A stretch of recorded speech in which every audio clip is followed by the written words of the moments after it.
Oh,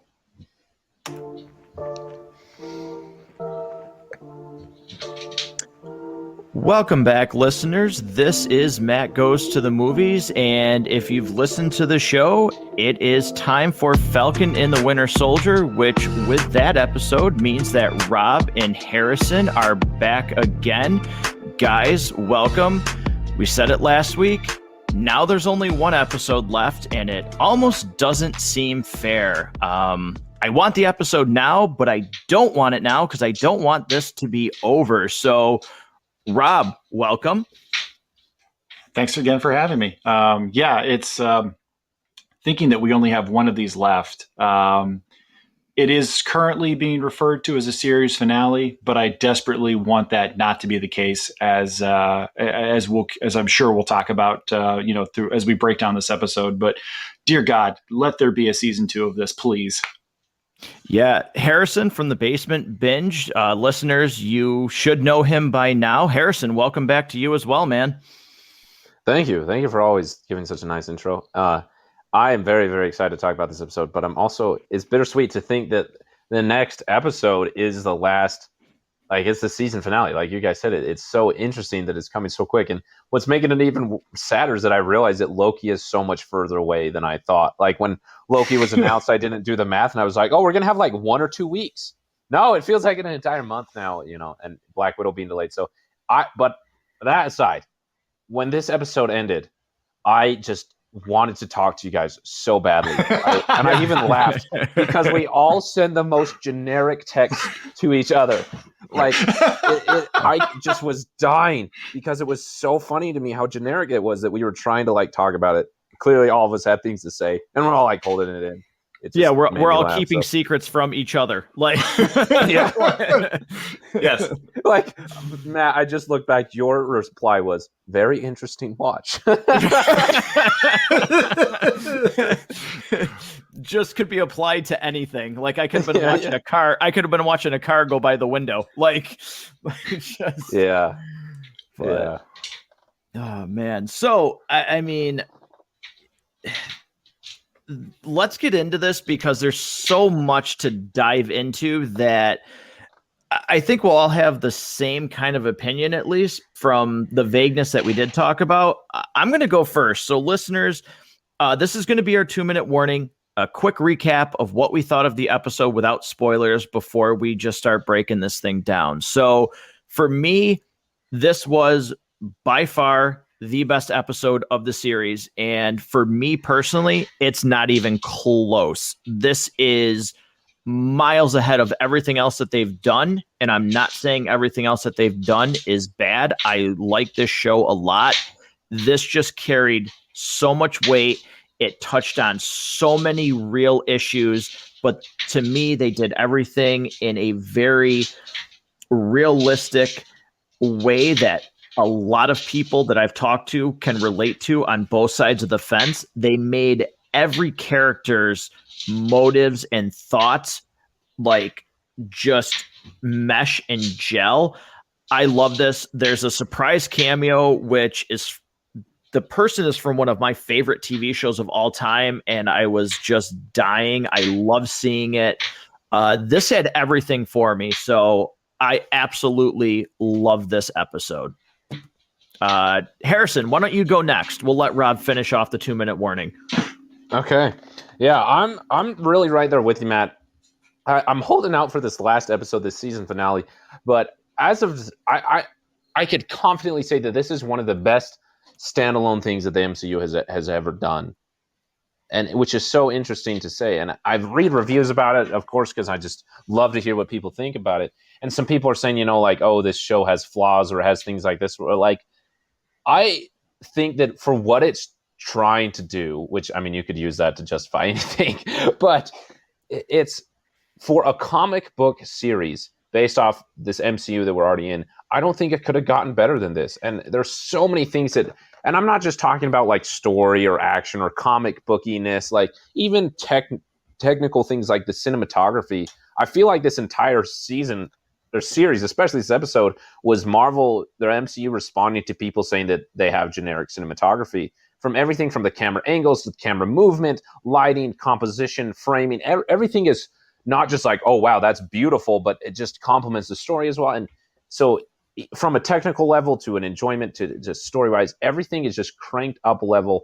And also as a continuation as part of a season, like this episode doesn't exist in a vacuum, right? It's a continuation of things previous and a prequel to things to follow.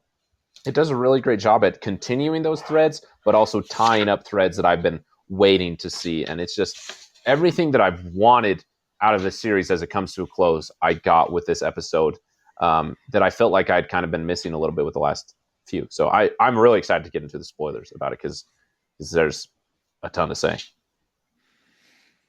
All right, Rob, tell us you hate it. So for anybody who's expecting that this is going to be another example of Rob ruining something, I'm sorry to disappoint you, but I'm not. I've got nothing to ruin here. Yes. Yeah. So I loved the first two episodes of the season. The middle two, I kind of poo-pooed. The third episode last week I enjoyed, but there were certainly some things that I kind of felt didn't really work well. This week, man, I really enjoyed this from start to finish. There's a lot working here. I think certainly both you guys talked about how this is really peak Marvel. This is some of the best work they've done. This shows you that we can expect more from adapted comic book media.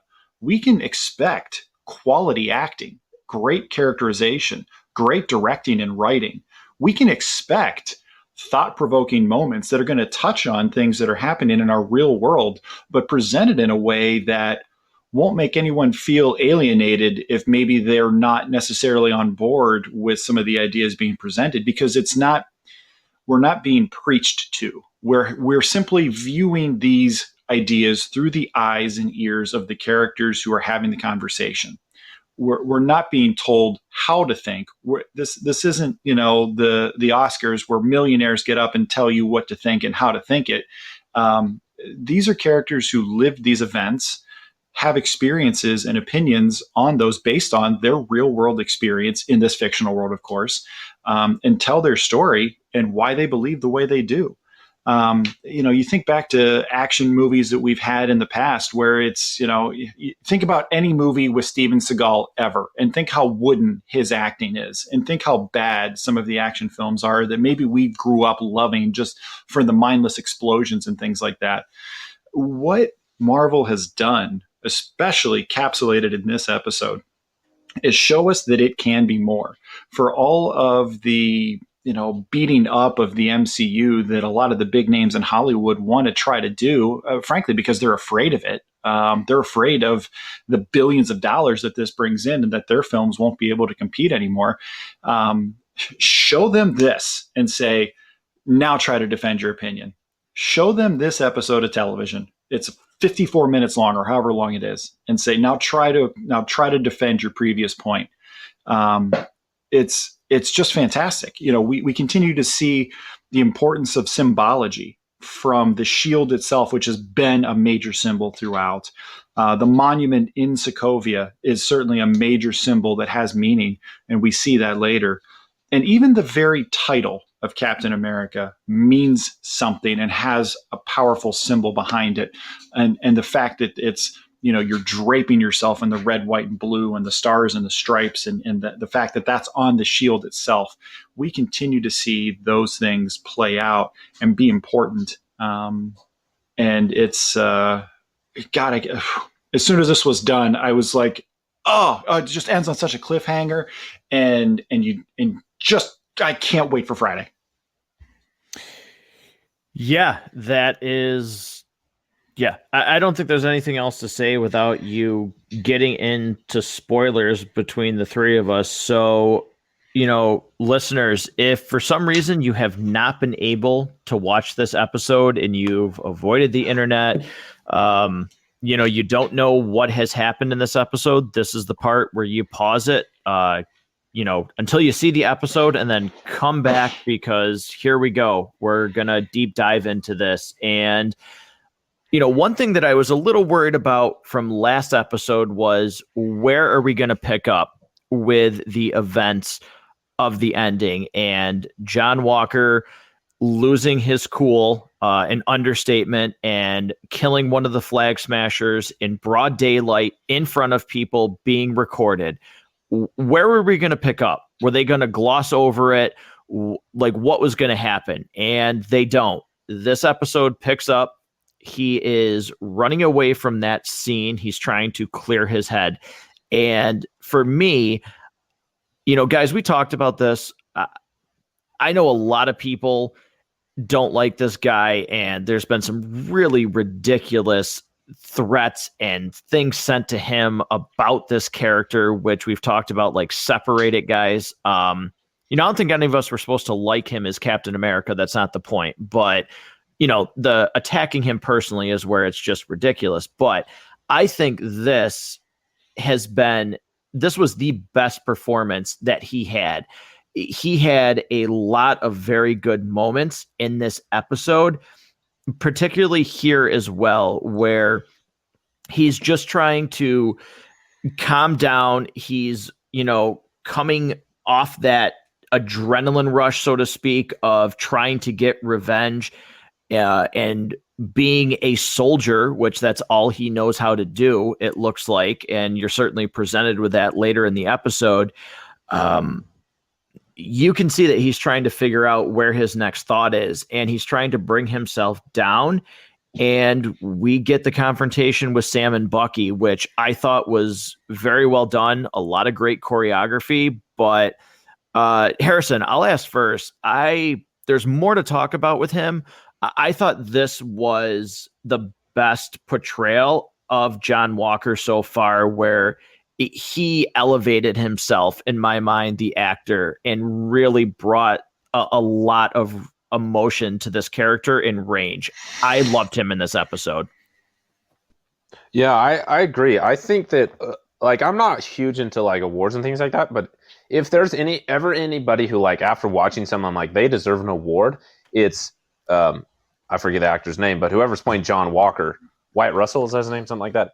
Yes. He's doing a fantastic job. Just clearly, we're not supposed to like him, but it's easy to just be so flat.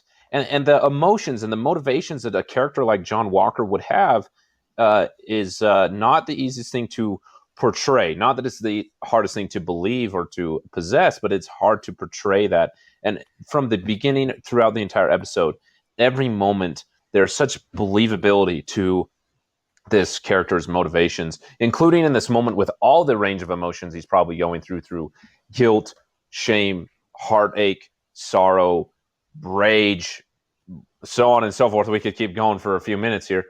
And he just portrays that even in moments like a fight scene. And I just think that Wyatt Russell is doing a great job. And just to talk a little bit about what you said and some things that are happening to Wyatt Russell personally, listening to this guy in interviews, he's like just a gem. I sent these two guys a link where he was in an interview and someone was saying, like, people are hating this character. And he's like, you know what? I don't have any social media. Like, I'm not on any platform anywhere. And he's like, you know what? I think it's awesome if there's people out there that, like, in this little made up world, they just get to hate me. And like, it like thrills him that people hate him, but clearly he's just doing a great job. And honestly, such a great guy doing such a great job is just great to watch.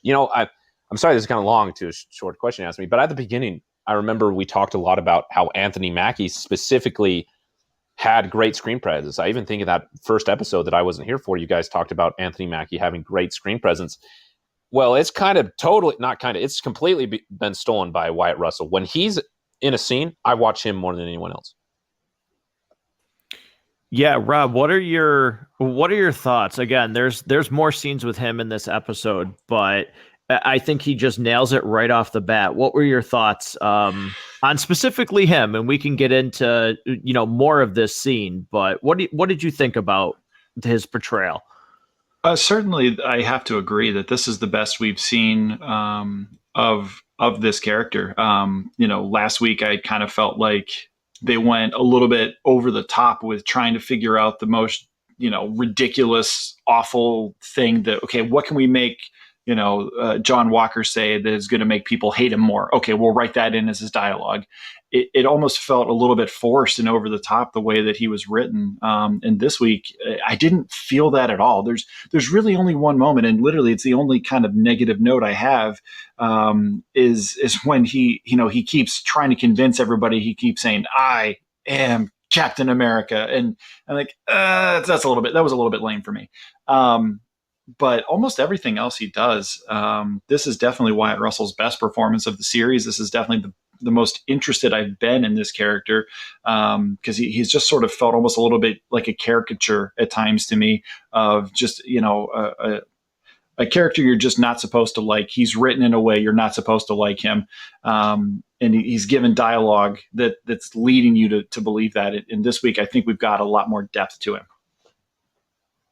Yeah, it's clearly, like I've said, it's just, I think, his best performance so far. And there's a lot more to talk about with him. But one of the other things that, happens in this particular scene is, again, you do see Sam being the one that tries to talk to him. He says, look, things got out of hand. We understand, we can, let's not do anything that we can't come back from. And it looks like he's getting through to him until he does make the mistake of saying, I need you to give me the shield. And that's what pushes him over. But, it once again shows why Sam, to me, is just the right pick to take over this mantle and be somebody that's supposed to be a symbol that, even in the worst of times, can always put forth his best effort. He just continues to impress me. Bucky, obviously, I love how he says, Sam's like, you don't want to, or I'm sorry, Walker says you don't want to do this. And Bucky's like, yeah, we do. He's had it with this guy. He's done, especially now for him, seeing what he has done to that legacy after everybody saw him in broad daylight, seeing the shield covered in blood. There's a line later where Bucky really explains what that shield means to him and why he is holding it so close and why it hurt him that Sam would, give that up. The shield means more to Sam than just, Steve's gone. He's sick of this guy. He's tired of him. And that's just a huge push for him to see what that now represents. So, Harrison, you said that the cinematography and everything, this fight, I do like it. I think when Falcon is in his suit, boy, he's got some clever fight moves, and it is really well choreographed. I like this mini fight a lot. I thought there was some very interesting and fresh ideas with the suit. What did you think about that portion of this segment? Yeah, I mean, talk about introductions to an episode. I mentioned cinematography, and I think that's just from the get-go, it was outstanding. It caught my eye, and I paid attention to it. And it's really easy for cinematography when watching something like a movie where cinematography is absolutely necessary to just kind of just be. It's like the words on the page. It's just the tool necessary to get the information into your brain. But to be something that you pay attention for, I really like. But also what you said, I love that Sam. Right, so Bucky's a super soldier. He's got I have a vibranium arm, and then Wyatt Russell or John Walker, he's Captain America, probably has the super soldier serum. Anthony Mackie, he's just a human. He was a guy who was on a jog who got roped into all of this. And now look at him, and I love that it shows his intellect, that he's not just some grunt out there swinging his fists at everybody. That he's fighting with intellect and tactics. Whether it's using his suit and his wings in a specific way, and even like you mentioned, going in with talking things down first. It just shows me a lot that he's perfect for the role of Captain America because he's going to honor that legacy through his deed, but also in a fight. If it ever gets to that point, which he'll do everything he can to avoid, he's going to use his intellect and not just brute force. And I just love such a simple thing that adds to the character through a fight scene. Rob, what are your thoughts on the fight scene? I know Walker does that line that you don't really like. You mentioned it a little bit earlier there, but what are your overall thoughts on that portion of this scene and how that ends? I loved it. I think that's I've talked about this in the past, certainly with regard to how they choreograph action scenes for Ant-Man. But when they do things that are unique, when they're really thinking about, okay, we have this character who either has this ability or this piece of technology that allows him or her to do this, what would it really look like if this person were to fight? And not just have a fight scene and occasionally they fly or they change size or whatever, but truly integrate it as though they've been training in a specific discipline of martial arts that based it around this movement style. That's really, to me, when the action scenes of the MCU shine brightest. And I think this opening, it's not a long scene, but I really think this highlights that incredibly well. It's so creative what they do with it.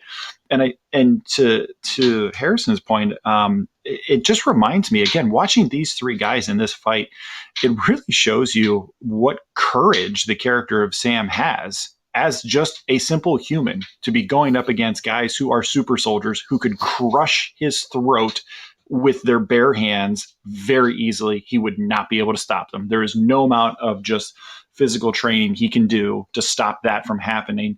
And yet he still puts himself in there to do what he thinks is right. I just think it really shows the courage of somebody like Sam, who is just a human. And yes, he's got the flight suit, but he continues to put himself in that position. And I think it's fantastic. There are two moments after the fight is over that I think are just absolutely phenomenal moments. Bucky gets up, the fight's over, and he tosses the shield to Sam. And there's a million things that are conveyed in that moment that are not spoken. And what really occurs to me, Sebastian Stan, as we've said, has been fantastic throughout this entire series. He's awesome. Some of his most impactful moments, some of his best character moments have often been when he's saying almost nothing or is absolutely saying nothing at all. And that is so incredible to think about. Like, he says no dialogue and just conveys a ton of emotion and a ton of communication with no words as he just walks away and tosses in the shield. Like there's blame, there's accusations there's regret, there's all of these things that I read in that moment.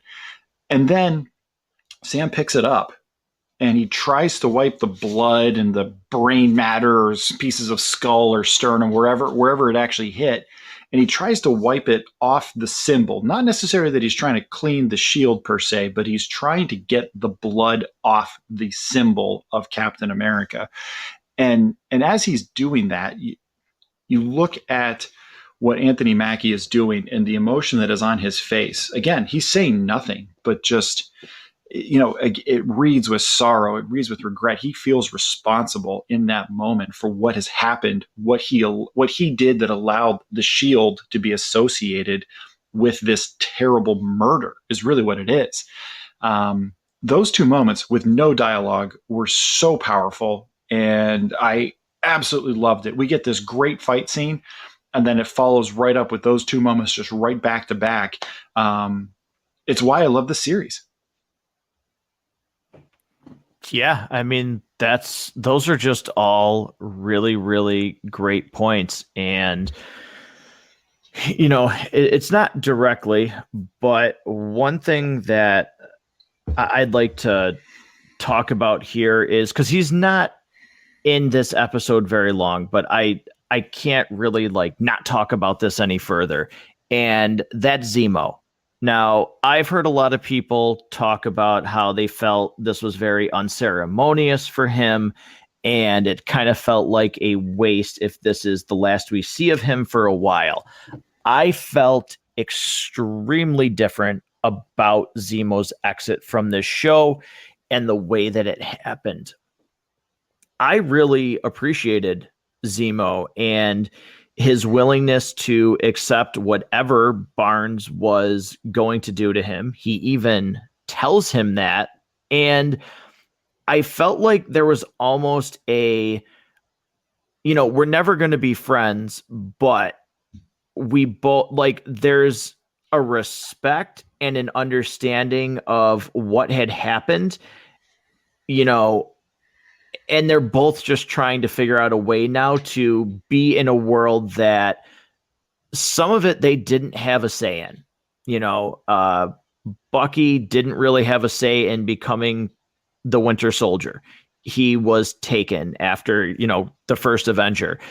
Zemo was trying to, from what we know, just live a normal life as a family man with a wife and kids, and those were taken from him, and he was left to, live in a world where it seemed when those things happen, it kind of gets swept under the rug in a manner of, well, yeah, but everybody could be gone, so to speak. And, he felt that the Avengers are bad, super soldiers are bad, and I liked it. So, Rob, what are your thoughts on Zemo and how he exited the show and just that scene? Because I honestly, for some reason, I felt so much emotion with it. I enjoyed it. I liked the fact that it wasn't what I was expecting.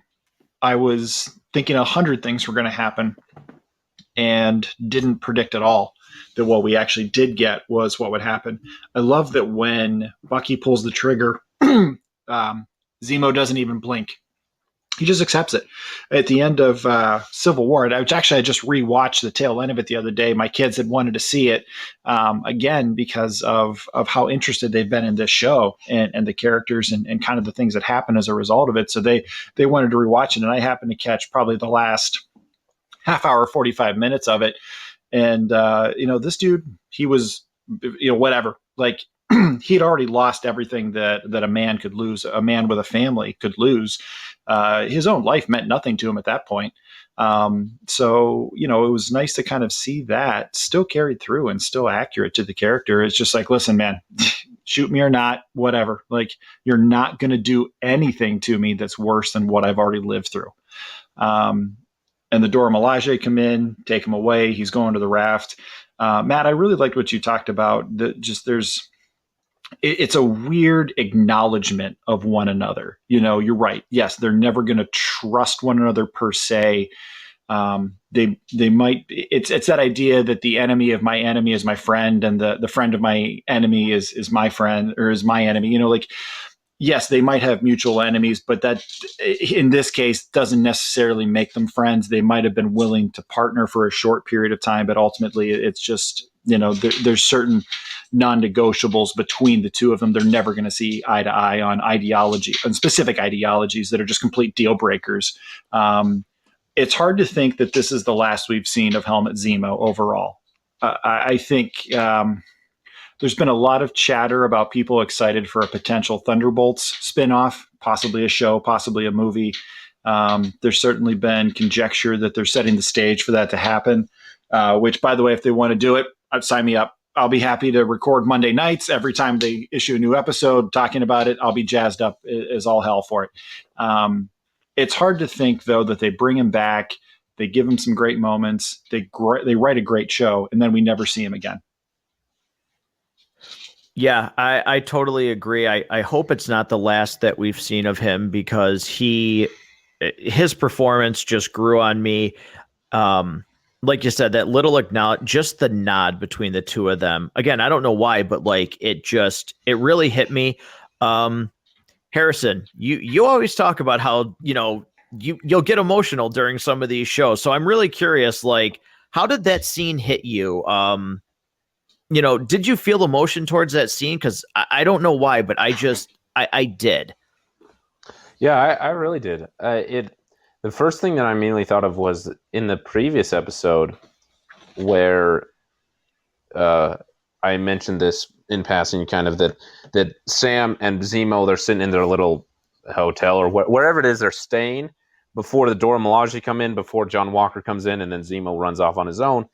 And Sam and Zemo are having this conversation, and one of the things that Sam says is, if this is really how you feel, what about Bucky? And Zemo doesn't respond. And I felt like that was a continuation of that, at least in my mind, that that it going both ways. That Zemo has learned to accept Bucky, because clearly he, in a way, accepted Captain America. We kind of talked about that earlier as well, that he says something about how Captain America wasn't corrupted.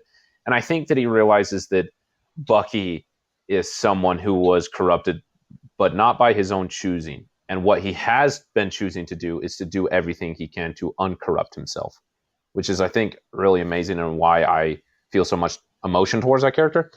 And so I love that for the character of Zemo, but I also love the other way around, that Bucky, in that moment, chose to uncorrupt himself by, showing Zemo, giving Zemo what he deserves, but also giving him mercy.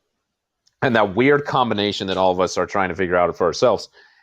And I love that Zemo replied by saying, I did the liberty, or did the favor, whatever word he says, of marking my name off in your book. And I think that for them is the end, that they don't need to harbor any type of feeling for one another, that Bucky can rest easy knowing that he has fixed whatever wrong Zemo was a part of. And I think that there's just kind of like a mutual respect for one another, that the two of us are never going to agree because we've had completely different experiences, but we can respect one another in our differences. I loved it between the two of them. Just everything that you guys have already mentioned. I don't want to repeat it because I feel like it's just so. That was the other thing I liked about it, is it wasn't drawn out. That this was short and sweet, and it let it be that much more impactful. As far as Zemo going off, it made sense to me in the character. Whether it means something with the Thunderbolts or not, I don't know. I would guess so, because why waste the great talent of Daniel Bruhl with the great job he's been doing with Zemo? But also, it makes the most sense. Like at least in the MCU, I don't think Zemo is some like outright evil villain who wants to do bad in the world. His motives in Civil War was a little bit of just emotional revenge towards people he thought had done him wrong, and then he was going to peace out, and he was done for. In this, he just kind of came back because he felt a particular passion towards super soldiers. He's not interested in running away, right? He escaped in that fight that they had with John Walker, and he could have gone anywhere, and he chose to go to a place that he cares about, where he clearly knew that they could find him, and I think that was on purpose, that he's not interested in being some super villain on the run forever, that he's did his part, and now he's willing to pay his dues, and I think because he stands so much on the side of justice, he's okay with that. Yeah, it's great. I love it. And, I'd like to get back, because I think the conversation with Sam and Bradley, I think it deserves a lot of time dedicated to it. So I'd like to go back to Walker and get your guys' thoughts on, the scene where he's getting dressed down in court. And I understand that the government is like, we can no longer have anything to do with you. You have no benefits. You're stripped of your medals and everything like that. And again, I thought his performance in this scene, where, going back to the first Avenger and talking to Steve Rogers and saying, I'm not looking for a good soldier, but a good man. And Steve was a good man first before he was a good soldier. And Walker, the only thing that we really knew about him is he was a good soldier. He was a perfect soldier. But what happens when you're a soldier? Well, you're fighting for your life. You're fighting for the life of people that are close to you. Obviously I've never been a soldier, but you're fighting with these guys, and maybe any day could be your last. So you're going to grow an attachment.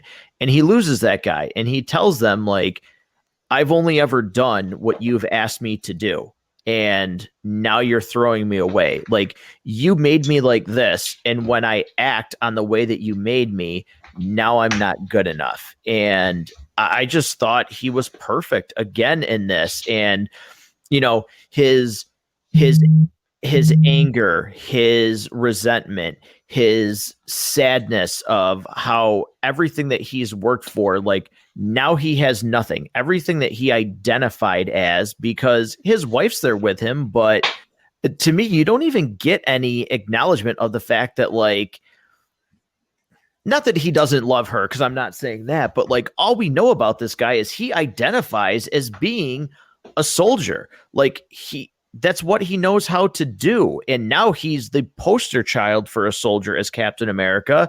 So now what does he do? Everything that he ever had in his life is gone. And like I said, anger, sadness, resentment, denial, you see all of it in that scene. I love it. I think he's so good. I can't stress that enough. Harrison, I'll go to you first. I can't get enough of him in this episode. Yeah, I agree. This moment, of all things that could have gone horribly wrong, that was definitely one. If I was a writer in the writing room, I would kind of avoid this situation because I'd be worried that it wouldn't be able to be carried the right way. And to have the confidence to be able to do that from a writing standpoint, from an acting standpoint, and to have it go across so well is something that I really loved.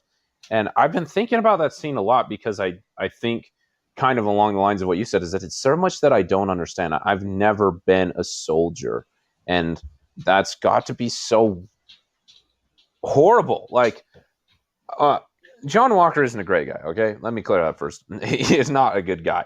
But in that moment, I genuinely felt bad for him because there is honesty in what he said, that he followed their mandates. He has lived his life according to those mandates.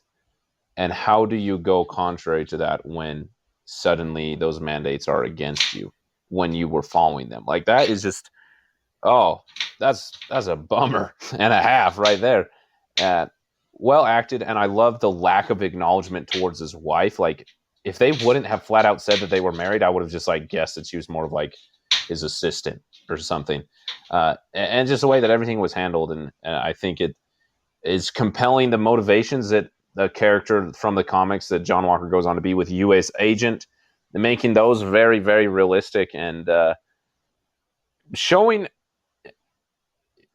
Yeah, I just the complexity of all of this, that in government there's a lot that we hope to like, there's a lot that we hope in and hope for, but sometimes it seems like there's a lot that there's just to not like. At least that's my experience with it. I can't speak for everybody.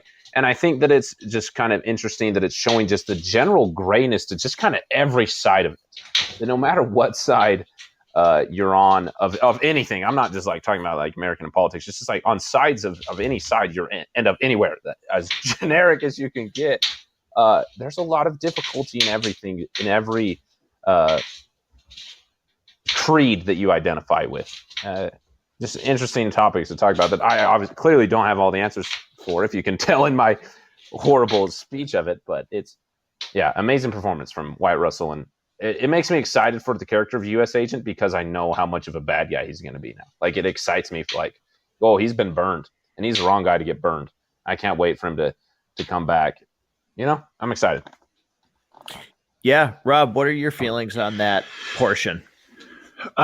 So last week, we started talking about what was going to happen for this week. And one of the things that I remember talking about a little bit was that I was worried that somehow they were going to try to write the Senate hearing or whatever, congressional panel he was going to get called in front of.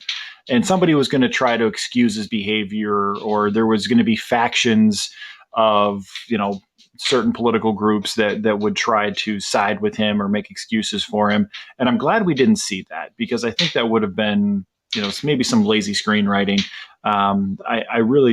It was very compelling to me to watch a man who thought maybe he was going to get a medal, and he got completely dressed down. He had his whole world ripped away from him. To say the rug was pulled out from underneath him was certainly an understatement. I think at worst he thought maybe he'd get a slap on the wrist, when really, in terms of what we've already seen from this character, think back to when he and Lamar are talking about what they had to do in Afghanistan. It almost kind of sounds like maybe there was war crimes committed. They earned those medals, and they talked about the things they had to do for them. Maybe they weren't necessarily war crimes, but there was definitely things they had to do. that they're not exactly sleeping well at night when they think about them. And to him, I think he viewed this as very similar. They made him Captain America. They sent him out into the world with basically no oversight. The dude runs his own missions. He can, he makes his own call how he wants to do things. It doesn't really seem like he reports to anybody. And he watched his best friend get murdered. So he responded. He took out the enemy combatant. This is a member of an organization that murdered a whole building of people. And he saw that person as an enemy combatant. And in his mind, the rules of engagement dictate, I can take this guy out. So he did. And his only real mistake was getting caught. If this happens outside of the realm of camera phones, he's still Captain America. He's able to go on with his life. But his biggest mistake was getting caught. And certainly the black eye that gives to the United States is something they couldn't stand by. And to watch that happen to him, and his confusion and anger and all of those complex emotions, where now he has to think about going to a civilian life that he doesn't know how to have. What does that actually look like when that's taken away? It was very interesting. And really leads to a very interesting proposition that I'm sure we're going to get to next. Yeah, I mean, right after he, walks out of the courtroom, we get a surprise cameo, which I absolutely knew nothing about, and I was kind of speechless and in love and laughing and 100 different things within that scene. And the cameo comes from Julia Dreyfus, who plays Elaine on Seinfeld. I think that's what she would be most known for. One of my favorite TV shows of all time. And she was fantastic. I thought it was great. It certainly nods to things that if you're a fan of the comics, certainly where this road might lead. But again, it goes to show Disney, this is somebody who I never in a million years would have said, yeah, give her a cameo or give her a part, or because it seems like she might have more to do with this. I never would have guessed her in a million years. And whoever is in charge, kudos, because I thought she nailed it. Rob, I'll let you go first on that. She crushed it. She walks in, she just starts talking. She doesn't stop talking until she walks away, and completely, I was riveted the whole time. Like, holy crap, what direction is this thing spinning? Like, how is this?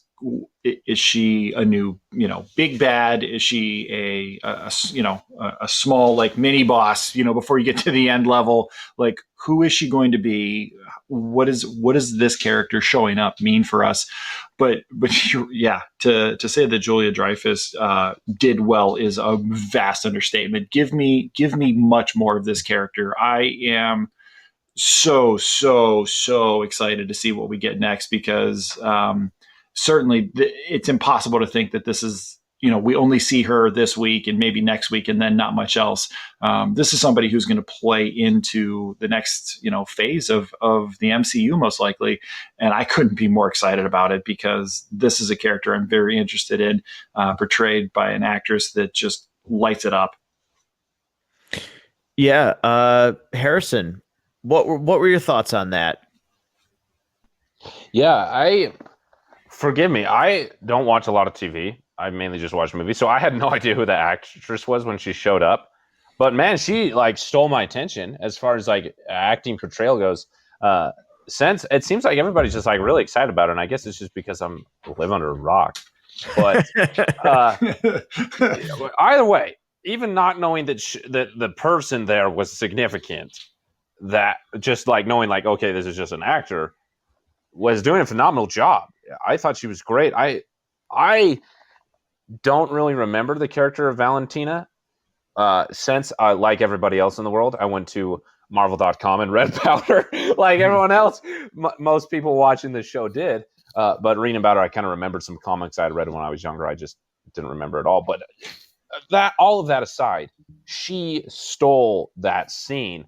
And I was like, well, why is she leaving? Come back. Like the absolute, like, minimal amount of information I had about everything happening in that scene, from the person portraying the character to the actual character to what it meant moving forward, anything. I was like the most out of loop anybody could get. And I didn't want it to stop. And she did a great job. And I think that they're, from what I've read, on Marvel.com, where I come up with all my great ideas, I'm really excited to see what's going to happen. Yeah. Just overall, there's so much about this episode. I said it in the spoiler-free portion. To me, this is the best episode the show has done by leaps and bounds. And I guess maybe I'd like to get my only complaint out of the way, because again, I think the next couple of topics have a lot to go into, and I think maybe once one of us gives our opinion, then somebody might have a chime in, and then they give theirs, and I think there's a lot that can just continue to go back and forth. But Harrison, I'm going to ask you this first, because again, you have stated how much you're a fan. I, once again, Carly for me had no screen presence again. I cannot get behind her presence. I don't know what it is, but it has nothing to do with the actor. For me, it just feels, and maybe it was because everything else was so good that this just felt like a real afterthought. But once again, I thought her character was the low point of this episode for me. So I know that you really like the actress, and I know you've been a fan of the character, but 5 episodes in, and I still can't get behind her. I think that you said it really well and fairly. I am a huge fan of Erin Kellyman. I think that she is doing the best. Like she's making a really bland character that much better for me. And I think that the facade is falling with this episode, where it felt just like, okay, she's here. She's the antagonist. We need to progress the antagonist to the big season finale. All right, so let's just like shoehorn in the scene, antagonist. Okay, the team's getting towards the finale. Okay, moving on to more important stuff. That's really what it felt like. I will continue to sing praises to Erin Kellyman. I think she's doing like way more with a really bland character than other people could. But I do agree that, especially in this episode, is kind of falling apart, and those scenes felt, just kind of the arbitrary. Just in case you forgot, here's the bad guy. Okay, back to more important things.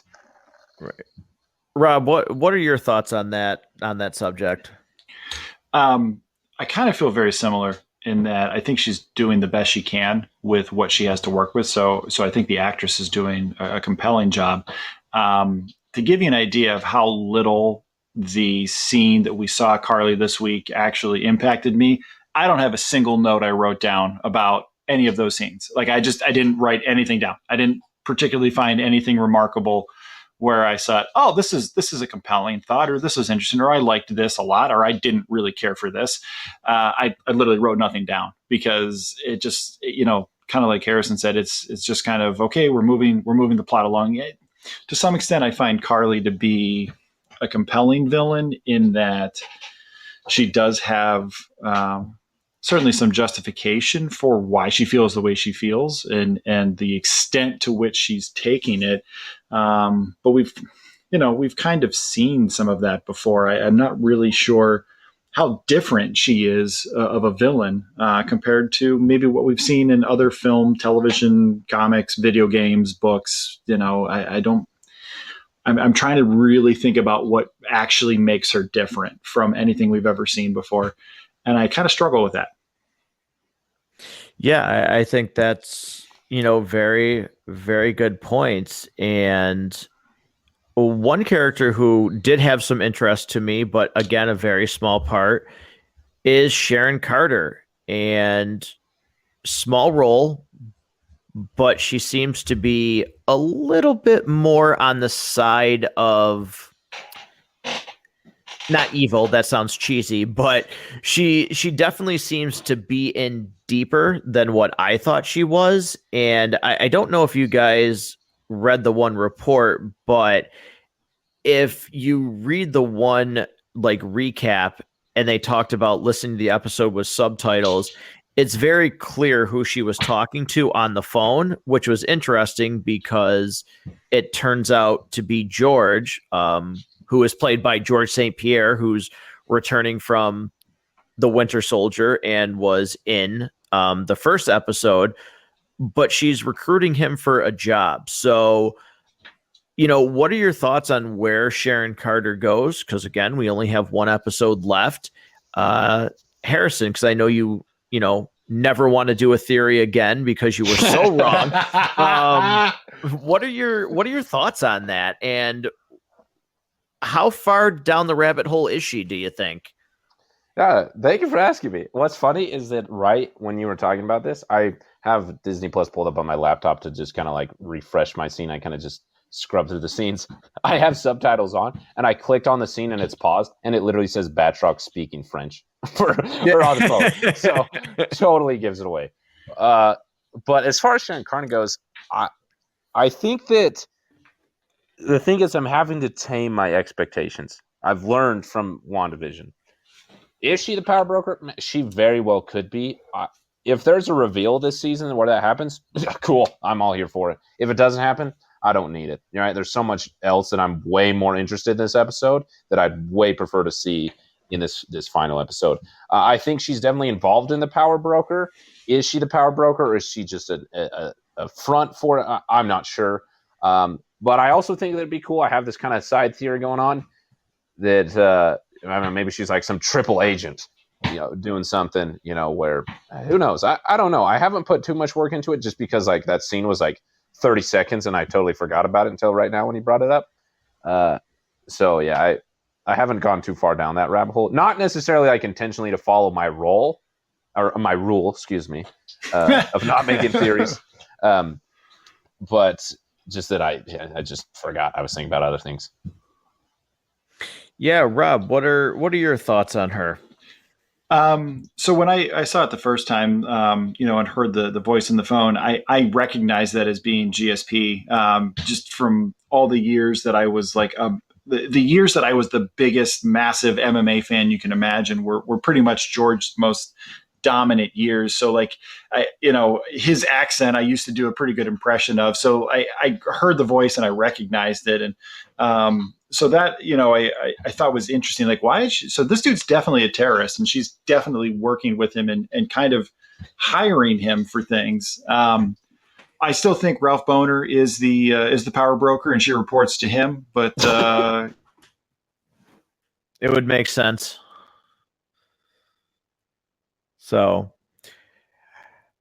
all right, guys, I don't think really we can go any further here. And let's talk about Sam and Bradley. I think this is where we really can get into this. So we kind of talked about this where it's hard to talk about this scene a little bit, and like not hard to talk about it, but we don't have the perspective of these two characters. And how can we truly relate to what this means to them? And why Bradley would obviously think that nobody should be Captain America. He certainly says a self-respecting black man would not take the shield, and why Sam would think that you should take the shield. So, Harrison, I'll let you go first. Where do you stand on this? And this scene, I was just kind of in awe. I didn't really know what to do after this scene ended. I actually paused the episode for a minute. So where were you with this? And, a couple days later, what are your thoughts on what this meant and just the wide range that this showed? Yeah, I love, first I have to mention is how much that one scene continued to be mentioned throughout the rest of the episode. That between Sam and Sarah, she kept saying, well, don't let what Isaiah said affect you, or I don't remember the exact line. But I love that you could tell that it's clearly weighing on Sam's mind. And he probably even talked to Bucky about it, because some of the things that Bucky says later, you can tell that type of thing is on his mind. But as far as the scene, I was really scared when this series started, and it started to handle topics of race, that political topics in pop culture is hard, because you can go too far one way and you're inconsiderate, and you go too far the other way and you're woke, meaning like you're just kind of doing it because it's popular. It's, oh, look at us, we're all inclusive, when like none of it feels genuine, if you know what I mean. And I was worried that Disney would fall kind of on the sides that, at least in my opinion, it kind of tends to, and being woke in a really annoying way.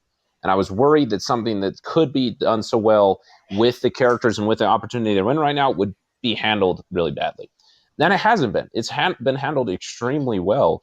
And I can't remember who said it when we were in the spoiler-free section, saying how it doesn't feel like I'm being preached at. It doesn't feel like they're telling me who to vote for or how to vote or how to believe about things. It feels like they're just being fair to real experiences that individuals have had from every perspective. And that's why it's scary for me to talk about, but also easy for me to talk about, is because I feel like I don't have to preach. I can just recognize, like, man, it is good that things like this aren't taboo. Like, if we can get this openness in a TV show, like a huge main, really popular TV show, I'm all for that. And I think that it's really, really cool, just as far as like an idea goes, just ideologically.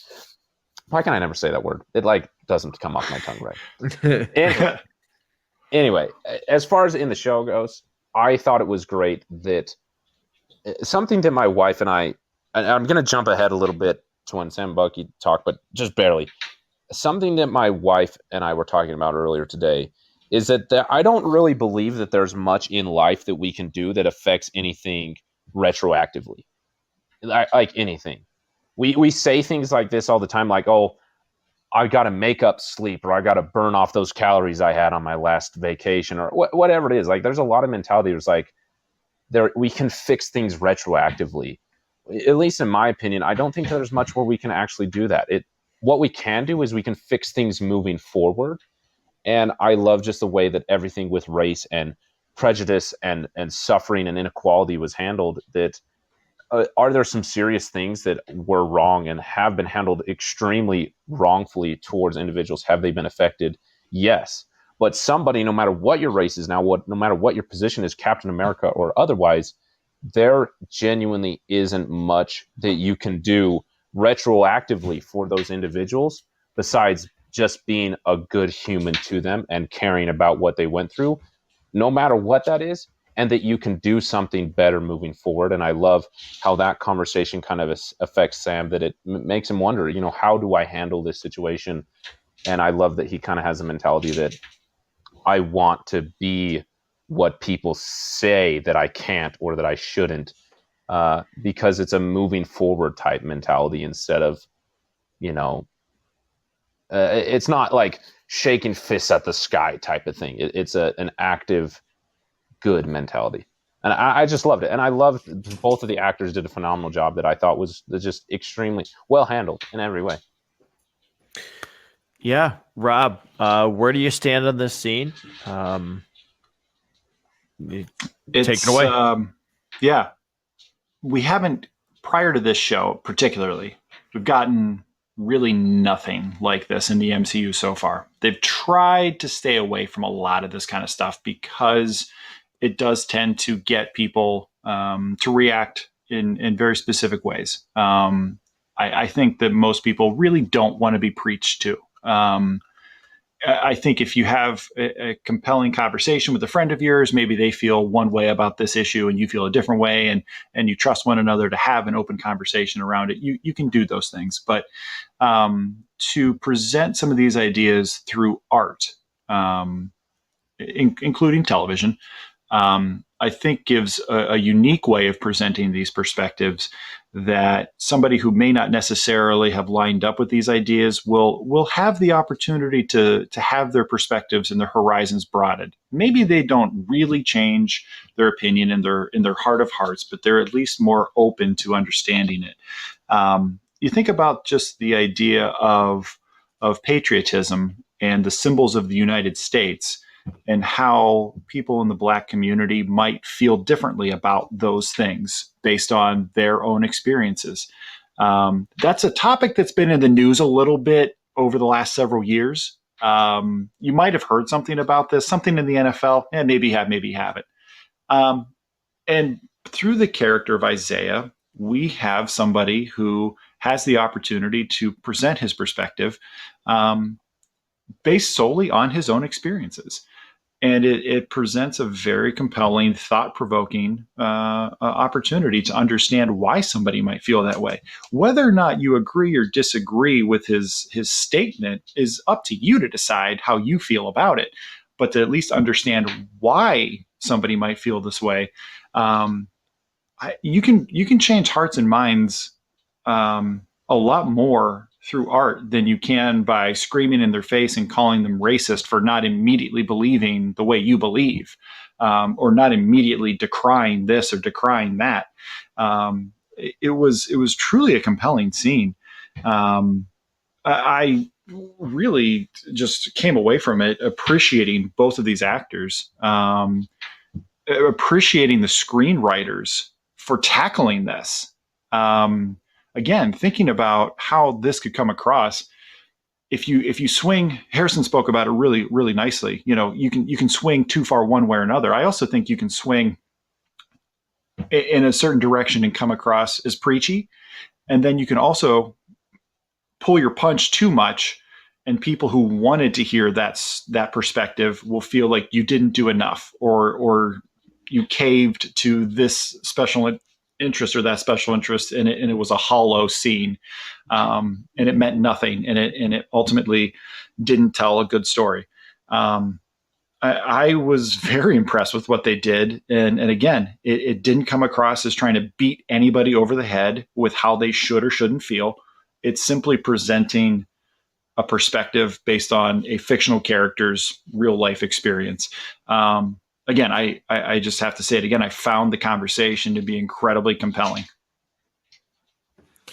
Yeah, I mentioned it. I thought, Rob, that's such a great way to put it, is, at least for me, and again, I will never have a perspective that these two characters presented. I never can. But it did feel like, it wasn't like, well, we want to talk about it, but we're only going to stick our toe in the water. We're not diving in because, okay, my toe's wet and that's good enough for me.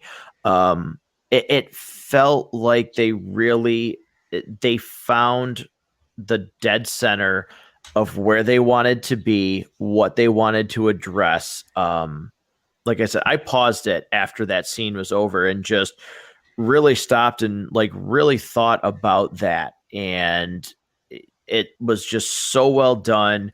I had a lot of conversations with people about that scene that, I'm still thinking about, because again, my perspective, just, I'll never know what that's like because I'm never the person that has gone through that. So it was just so well done. It was very emotional. And, again, I'll applaud Disney for saying we won't shy away from that. And I think they did an excellent job with it. So it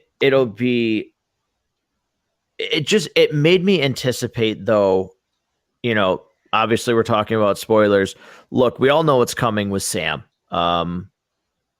I did not think I would want a Captain America as soon as this, but I am at my breaking point for seeing Sam take this role over. I want this. It feels so deserved. It feels like it's just, I am waiting for this to happen. And it's like just a moment where you have certain things where you'll get emotional, you'll get energetic. This is one of those things for me where I feel like I legitimately will be like audible when he comes up on screen. You know, we certainly think at the end of the episode he's getting like he's looking at the costume, but I am so ready for this that I'm just like bursting at the seams, so to speak, with anticipation for him to, you know, take over the legacy that Steve thought, you know, he's the best person to really make people come together and show what this symbol can mean. I don't know if you guys have anything you just want to add to that. So I'm taking a second. Yeah, I want to talk about something that happens slightly in the episode. I didn't really catch it on the first watch through. On the second one, I picked up on it. It was mystified how I missed it, at least to the extent when Sam picks up the shield and walks away from his wings. That was a conscious decision that, again, I didn't really pay attention to it the first time because you don't really, you know, we don't have the benefit of knowing where the episode's going. When you watch this a second time, and for anybody who's listening, I'm going to assume most people probably don't watch these twice like we do. Or if it's the Snyder cut like Matt, you're actually watching it right now in the background because you're on your like 75th watch through of it. But when he makes the decision, he picks the shield up and walks away, and there is definitely a burden on him at that moment. I feel like he knows he's going to assume the mantle. I almost feel like the scene with Isaiah later is him not necessarily asking permission, but having to understand the perspective of somebody who would reject that idea, who would reject that mantle, and try to win him over, try to understand what do I need to do as Captain America to earn this person's belief that a person who looks like I do can be this symbol. He walks away, from the wings. He's going to become Cap. He's going to leave behind the role of Falcon. He's leaving behind the sidekick role. He's going to bear the full burden of the mantle. He knows now he has a responsibility to his country and to his community to fulfill this role. On a second watch through, that just reads so much more in that scene. And again, we've talked about it a couple times, but sometimes the most powerful moments of this series so far have been in things that have not been done through dialogue. I would really encourage anybody, go back and rewatch just that portion of it. It's like 30 seconds maybe, and you'll see what I mean. It's very powerful. Yeah, Harrison, any follow-up thoughts that you'd like to chime in with?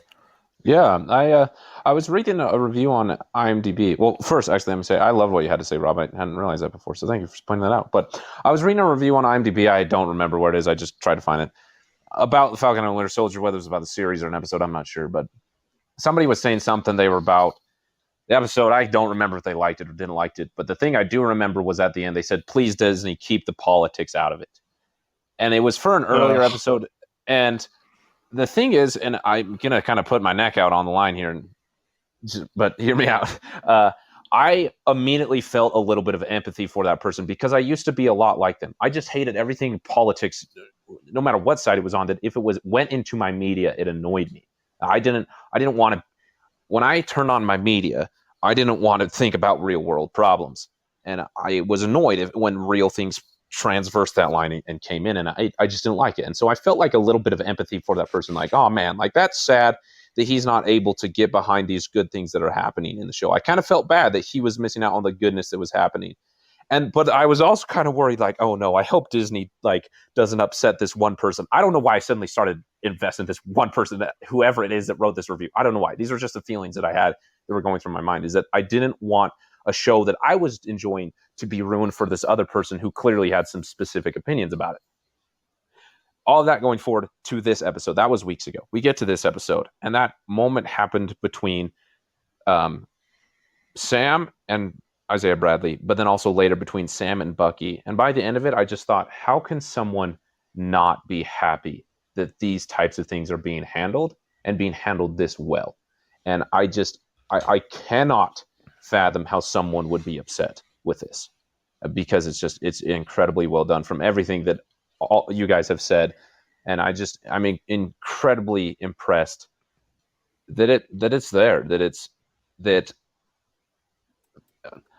I love the character of Miles Morales because the way that I related to him through Civil War II, that I learned something about race and about a difficulty that comes along with that by caring about a character. And my love for that character is because I learned something through that character.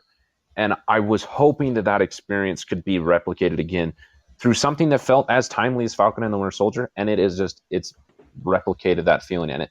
And I will care. And I'm not just talking about race. We've talked about race with Sam or redemption with Bucky. And now I will care about these characters probably for the rest of my life. And I'll remember this season of television that I watched because of the things that I learned, real world things that I learned. And I just am so impressed that I can add it to the short list of things that I connect to in that way. And I'm just grateful that it's there and that it's handled so well, because like you guys said, it really could have gone so many ways. I think about Iron Man 3 and how that tried to handle issues of PTSD and mental health and just totally failed in almost like a comedic way. And that it's just, wow, the way we've grown, and it's great. Harrison, I want to just touch on something that you had mentioned, thinking about this guy. And look, I think there's a lot of people who look at their entertainment, who look at, I'm going to sit down on a Sunday afternoon. It's 1:00 Eastern. It's time for kickoff. Or I'm going to watch TV. I'm going to veg out.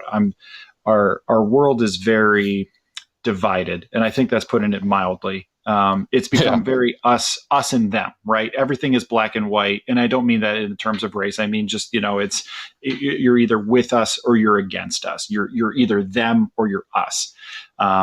If you have an R in front of your voter registration, then you're a certain way. And if I have an R in front of my voter registration, then I like you and I hate them. Or if I have a D in front of my voter registration and you have an R, then I hate you and you're an idiot and you're a racist, and you think I'm a hippie or whatever it is. We're so divided in that way that it's hard to present these kinds of things, because there are certainly people who want to be able to keep those things, because we're so surrounded by it all the time. It's so hard to avoid these kinds of things, that I understand where a person like this person that you're talking about is coming from, because much like you, I sort of felt an extent of that myself, where it's like, listen, when I want to watch TV, if I'm looking for that type of content, I'll go find it myself.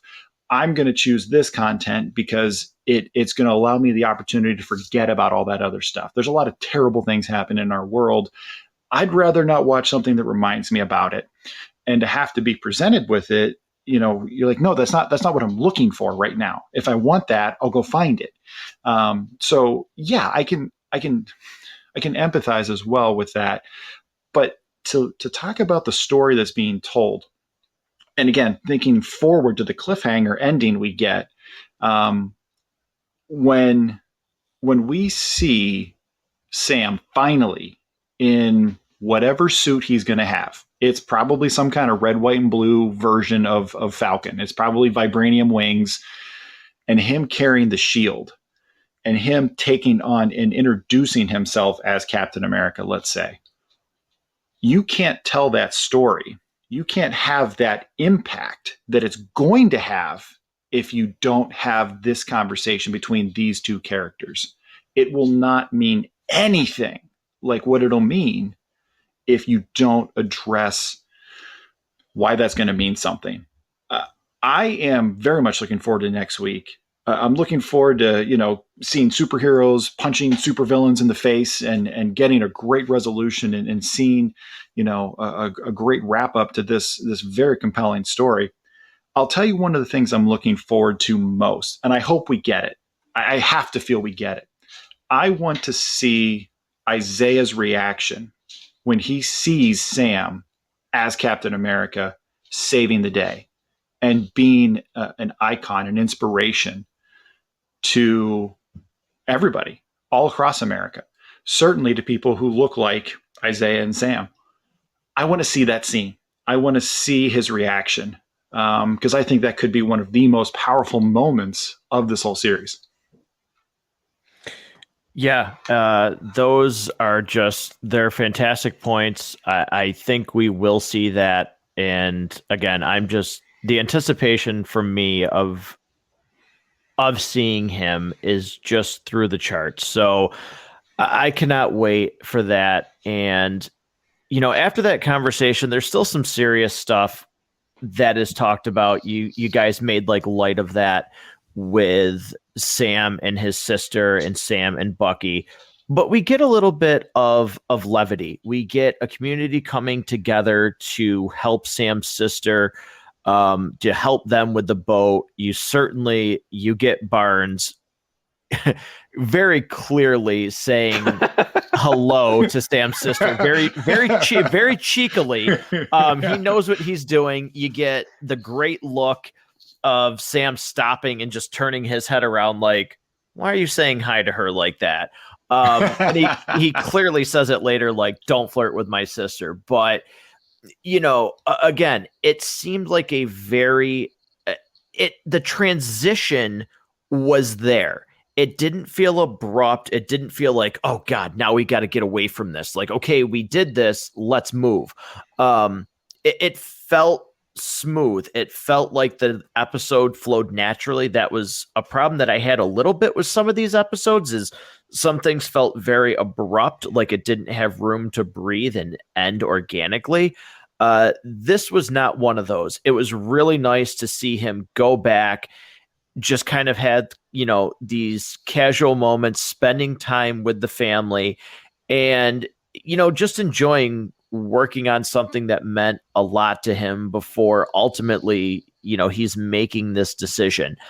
The only thing that really kind of was weird to me about that scene is he's throwing the shield with Barnes, and he seems to be doing okay. He's throwing it, it's bouncing back, he's catching it. And then he has his Rocky montage, and he's struggling with certain things with the shield. And that felt a little out of place, that like, well, wait a minute, you were just throwing it seemingly as hard as you were, and you seem to be struggling with it coming back to you. So that felt a little bit odd, but overall, again, it doesn't take away from just the, it's building, it's bubbling up in my stomach. I feel it rising of like, okay, another step, and here's another step. And, he's running, which for some reason, again, like, I don't know what it was. Maybe I waited so long. Maybe it was because I watched it later at night, like watching him jogging. And I was like visualizing the fact that like Steve should have been passing him at any given time. Like, I don't know why. It just like it hit me. It made me a little bit emotional to think about the fact that like Steve's not there. I like the levity that we got and how real it felt. Like this was a good place where we should get levity.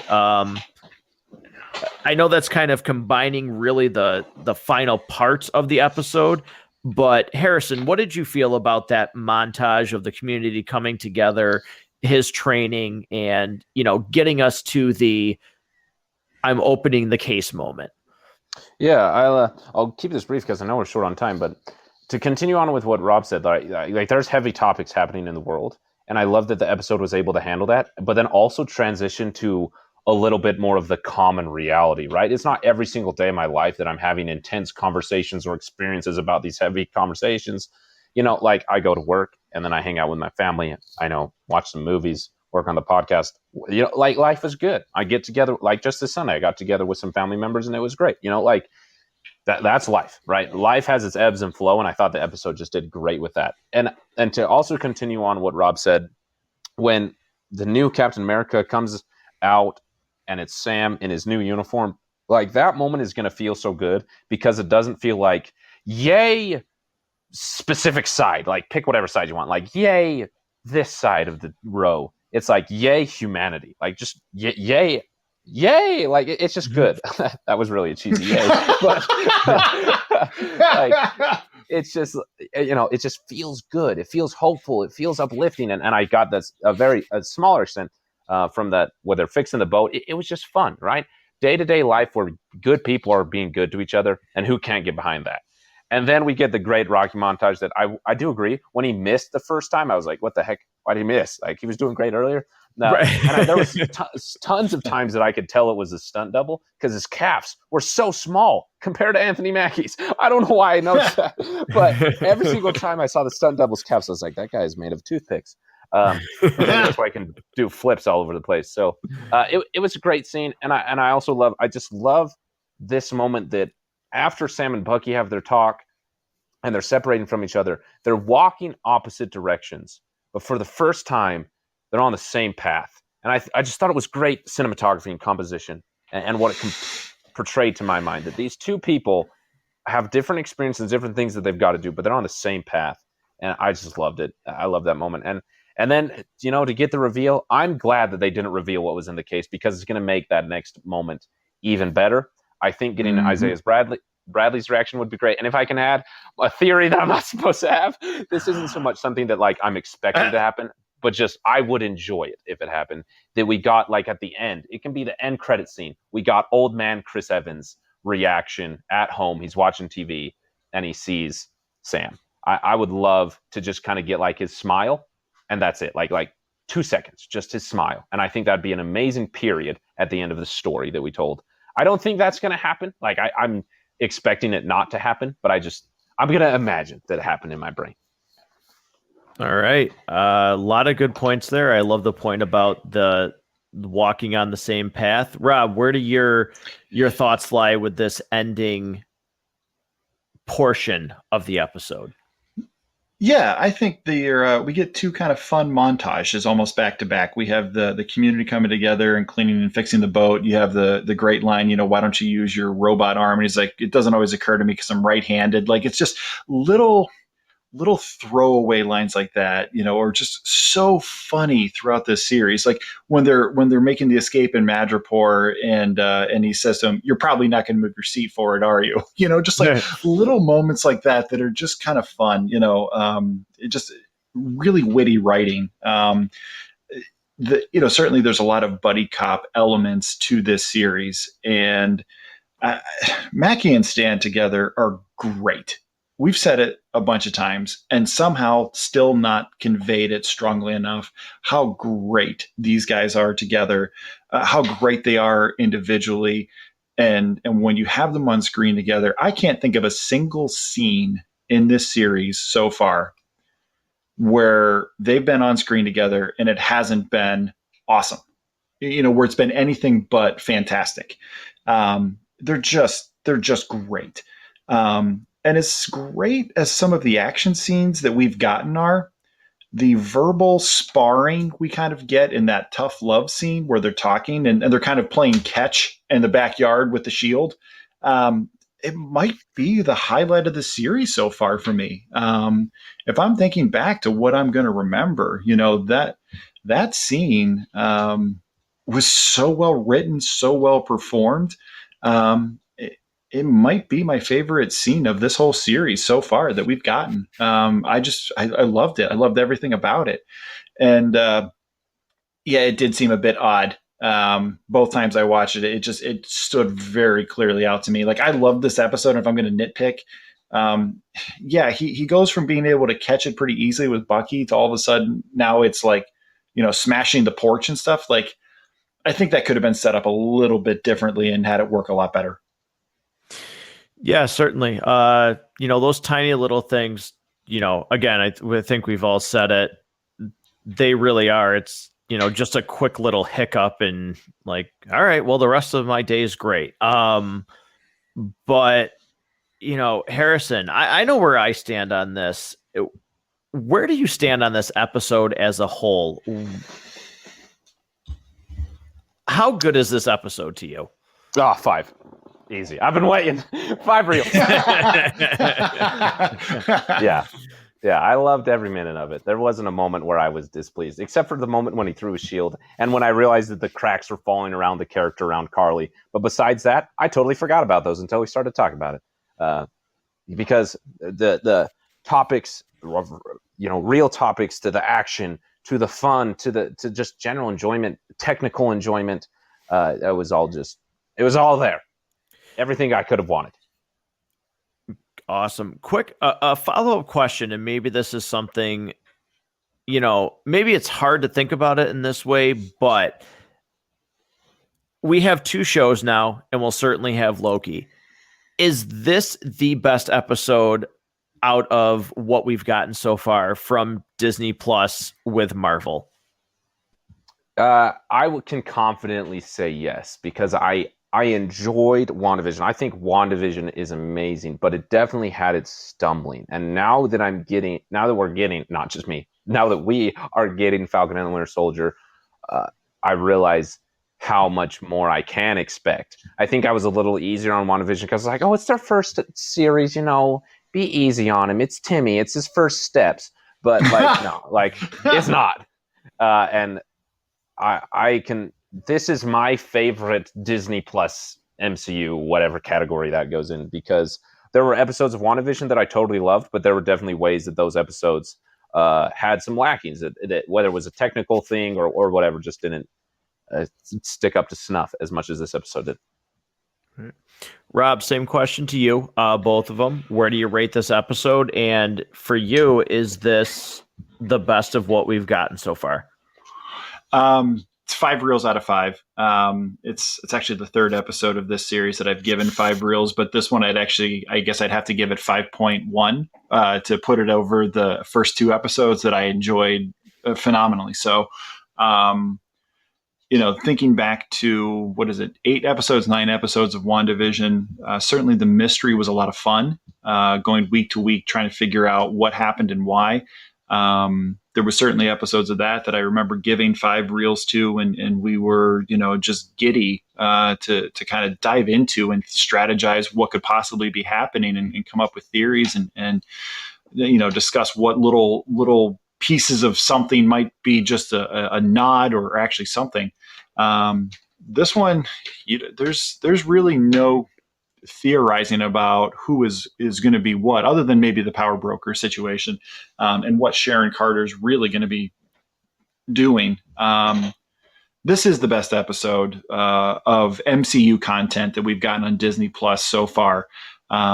This stands up, I think, as just not just for the MCU on Disney Plus. This stands up as overall an excellent episode of television entertainment overall. I think you can put this up there with anything you want to compare it to. It's going to make you laugh. It's going to make you think. It's going to tell a compelling story. It's got great characters. It's got great acting. And it's certainly, as a penultimate episode, how much more hyped could you get for a season finale? I'm going to call it a season finale because I don't want it to be a series finale. How much more hyped could you get for this Friday than what we got last Friday, or in Matt's case, Saturday night? Yeah. Yeah. I mean, this, again, I'm right there with you guys. This is easily 5 out of 5. For me, this is the best produced content that we have gotten so far from these shows. It's certainly made you, for me, realize, and you guys have, echoed some of these sentiments, that this is what we can get from this content. These shows, these characters do not just have to be, it's a superhero. It can be lighthearted, and certainly some of that you're going to want mixed in.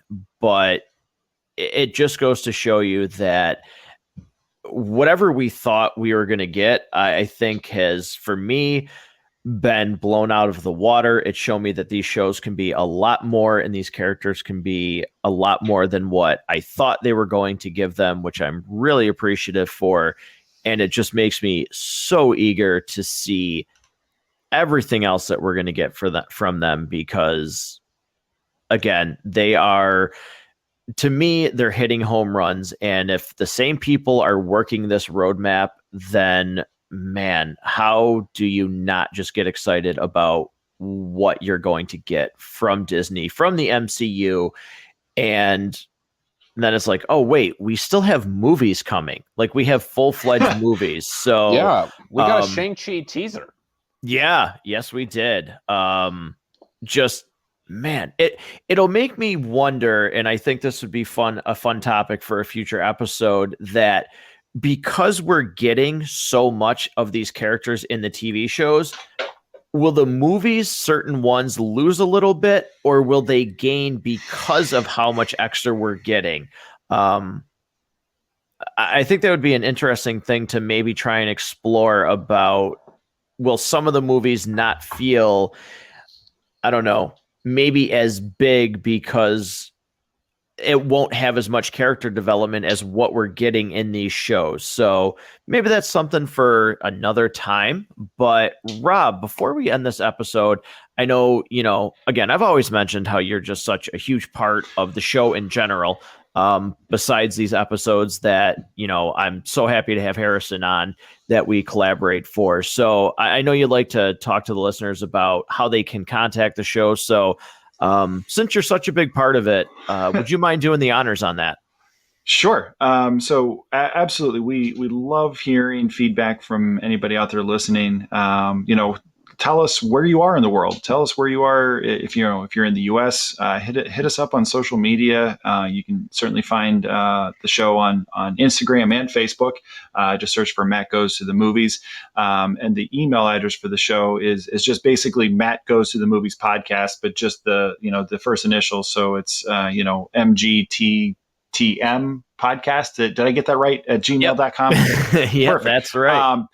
And certainly, tell us where you are in the world. Tell us what you've liked. Tell us any theories or thoughts you have. Are you with me and that you believe strongly that Ralph Boner is the power broker? I'd love to hear from you if that's your theory as well. Tell us what you'd like to hear covered next. Or if there's something we missed, certainly let us know about that. How did you feel about the really heavy stuff we've been getting, certainly over the last 2 weeks of this show? Do you feel that it was, do you like how Disney handled it? We've all talked about how we felt like they really balanced it nicely. Did you agree? Did you disagree? We'd certainly love to hear any feedback you have. Get the conversation started on social media, and we'll certainly chime in and respond. But definitely, I want to hear Harrison plug his show, of course, but also the really cool thing that Podchaser is doing. If am I correct? Are they still running that, Harrison? Yeah, it's the entire month of April. So super briefly on Podchaser, where you can leave reviews on podcasts, and on each individual episode you can leave reviews. For every review that is submitted that's over 20 characters, Podchaser is donating 25 cents to Meals on Wheels America Go Further Fund, and each reply that Matt or any podcaster can give will double that donation. It's just a great fund that gets meals to individuals, elderly individuals and disabled individuals at home who are incredibly affected by this virus. Just of all organizations out there doing good, it's one of those that you can really trust in the good that they're doing. It's just amazing that simply submitting a review can do so much good and also help out the show. I mean, I know I appreciate it. I'm sure Matt would too. So it's a win-win. Yeah, you can't lose. No, absolutely. Guys, again, I hope you both realize that I'm super grateful to you guys being a part of the show. It's so much fun. We're going to have a pretty big gap in between Falcon and the Winter Soldier and Loki, but we do have some things, in the pipeline that we've talked about. We're going to go into a lot of details next week on some other things that we're working on and when that's going to be coming. But as always, Harrison's notes for the Basement Binge are going to be in this episode's description. Rob, Harrison, thank you guys so much. This has been a blast. And to the listeners, thank you so much. As Rob said, it's much appreciated, all the feedback that we get.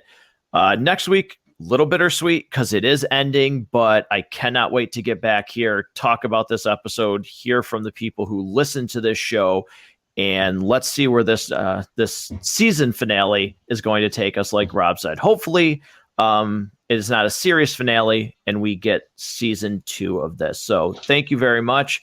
Next week, Falcon and the Winter